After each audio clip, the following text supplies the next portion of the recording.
नमस्कार दोस्तों, स्वागत है आपका आपके अपने चैनल सरकारी जॉब ज्ञान पे। दोस्तों, जैसे कि आपको पता है कि यूपीएस का गज़ट नोटिफिकेशन आ चुका है।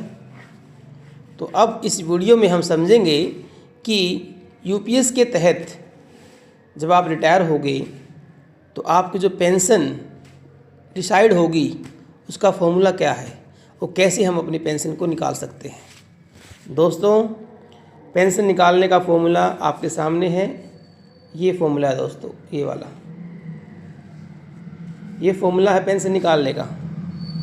जो पेंशन होगी वो इक्वल टू होगी P/2 multiply Q/300 multiply IC/BC। दोस्तों, P का मतलब है इसमें कि जो आपकी लास्ट 12 मंथ की बेसिक सैलरी है। जब आप रिटायर हो गए, मान लीजिए आप रिटायर हो रहे हो कि भाई 31 अक्टूबर को।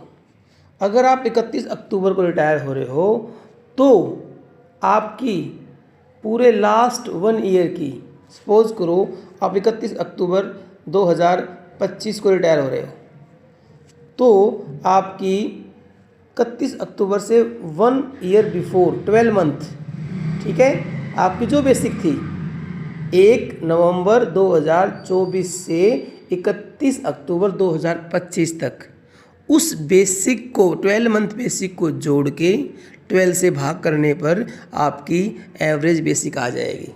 ये आपकी है P। ओके, देन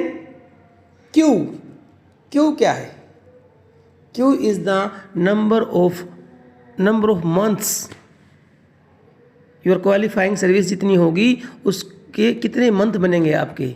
अगर आपको पता है कि जो आपकी आपकी पेंशन बनेगी 25 साल की क्वालिफाइंग सर्विस पे, 25 को 12 से मल्टीप्लाई करेंगे तो कितना आएगा?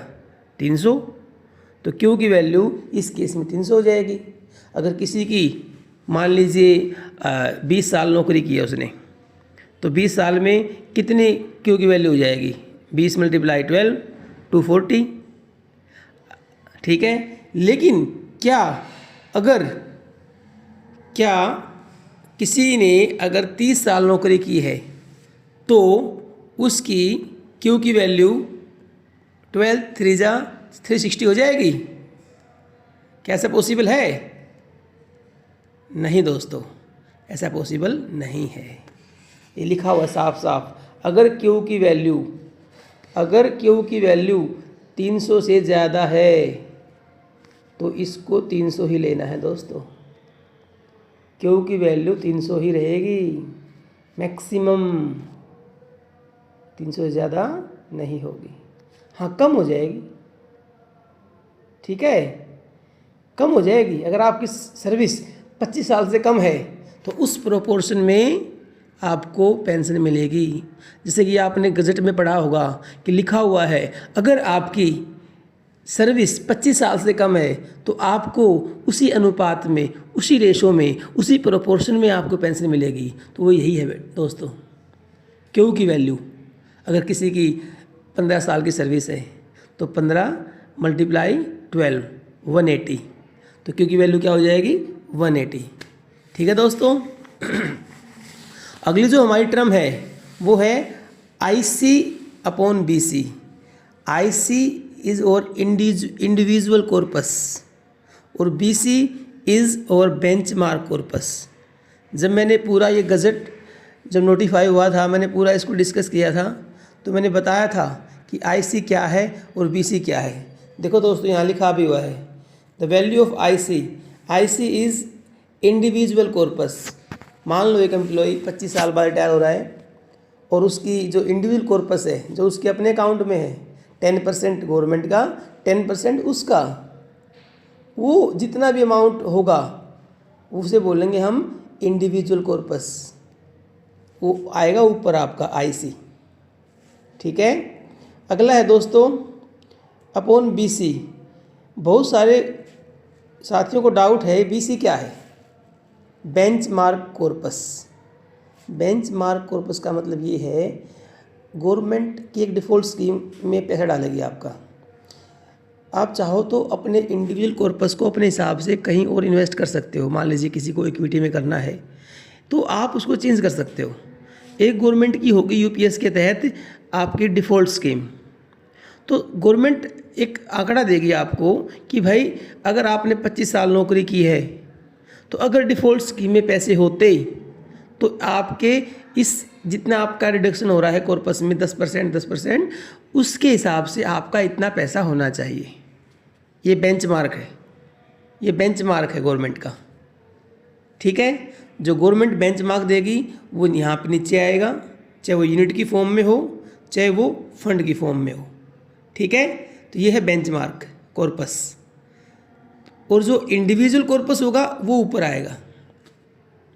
ठीक है दोस्तों, तो ये आपका हम यहाँ वैल्यू फिट करेंगे।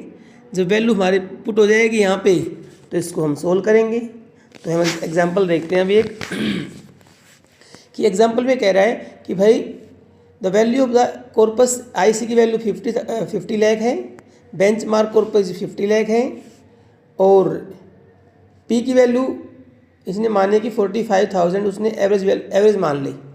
जो उसकी लास्ट 12 मंथ की बेसिक है वो कितनी मान ली 45,000। ठीक है, 45,000 मान ली। सो अब डिवाइड बाय 2 हो गया। ठीक है, क्यू की वैल्यू 300 है और नीचे 300 है। ठीक है, आईसी की वैल्यू 50,000 है, 50 लाख है और बीसी की वैल्यू 50 लाख है। तो ये तो कट जाएगा, आईसी अपॉन बीसी सेम है, कट गया, ये भी कट गया, क्यू बाई 300 ये भी कट गया, ये भी कट गया। तो बचा क्या 45,000 डिवाइड बाई 2 22,500 प्लस डीए ये डीए भी आपका उसमें होगा। ठीक है, तो ये हमारी हो जाएगी पेंशन। ठीक है दोस्तों, ये था एक सिंपल कैलकुलेशन आपका यूपीएस के तहत आपकी पेंशन कैसे बनेगी। तो दोस्तों इसमें समझने वाली बात क्या है, जो इसमें आपकी जो मेन चीज़ है समझने वाली वो ये है दोस्तों कि भाई जो पी है, जो आपकी एवरेज बेसिक है वो तो 2 से डिवाइड हो गई। ठीक है, जो भी आपकी 12 मंथ की बेसिक होगी। अब डिपेंड करेगा आपकी जो पेंशन होगी, अगर आपका इंडिविजुअल कॉर्पस बेंचमार्क कॉर्पस से कम है तो ये फ्रैक्शन कम हो जाएगा, तब भी आपकी पेंशन कम बनेगी, 50% नहीं बनेगी। पहली बात। दूसरी बात, अगर क्यू की वैल्यू आपकी 300 से कम है, मतलब आपकी 25 साल की सर्विस पूरी नहीं हुई, चाहे वो आपका वीआरएस का केस है चाहे आपका 56G का केस है।